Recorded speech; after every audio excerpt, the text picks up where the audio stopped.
وإذا طلقتم النساء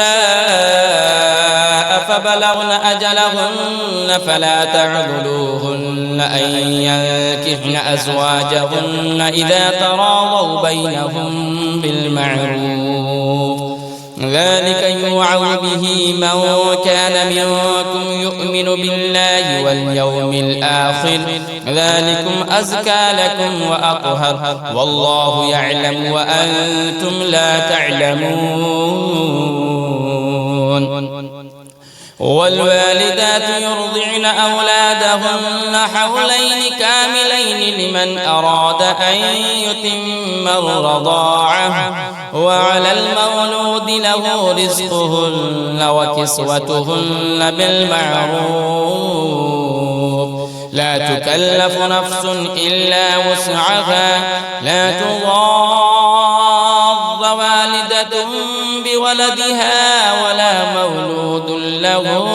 بولده، وعلى الوارث مثل ذلك فإن أرادا فصالا عن تراض منهما وتشاور فلا جناح عليهما، وإن أردتم أن تسترضعوا أولادكم فلا جناح عليكم إذا سلمتم ما آتيتم بالمعروف،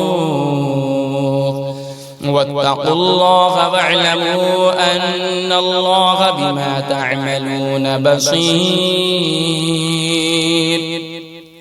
والذين يتوفون منكم ويذرون أزواجا يتربصن بأنفسهن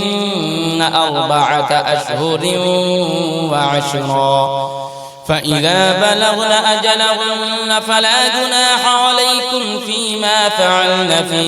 أنفسهن بالمعروف، والله بما تعملون خبير. ولا جناح عليكم فيما عرضتم به من خطبة النساء أو أكننتم في أنفسكم، علم الله أنكم ستذكرونهن ولكن لا تواعدوهن سرا إلا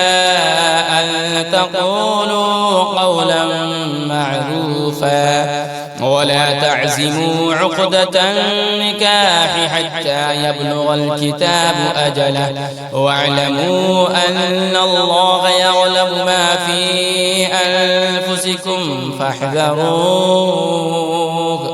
واعلموا أن الله غفور حليم.